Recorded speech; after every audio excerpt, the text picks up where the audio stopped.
गांजा विक्री करणारे एकास जयसिंगपूर पोलिसांनी घेतले ताब्यात. जयसिंगपूर तालुका शिरोळ येथील कोल्हापूर सांगली महामार्गावर मनीषा ऑटोमोबाईलजवळ मोकळ्या जागेत बुधवारी दुपारी 3च्या सुमारास संशयित फिरोज राम एकबल बैठ, सध्या राहणार निकममळा उदगाव, मूळ गाव सेमरी बिहार, हा गांजा विक्री करत असताना जयसिंगपूर पोलिसांनी त्याला ताब्यात घेऊन त्याच्याकडून 533 ग्रॅम गांजा असा सुमारे 8,500 रुपयांचा मुद्देमाल जप्त केला. या प्रकरणी त्याच्यावर जयसिंगपूर पोलीस ठाण्यात गुन्हा दाखल करण्यात आला आहे.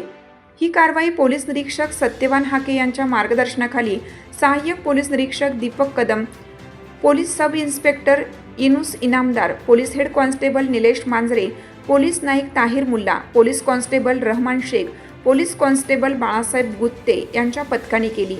हिरकणी न्यूजकरिता जयसिंगपूरहून विवेक कांबळे. चालू घडामोडींचे अपडेट्स जाणून घेण्यासाठी आपल्या हिरकणी न्यूज चॅनलला सबस्क्राईब जरूर करा.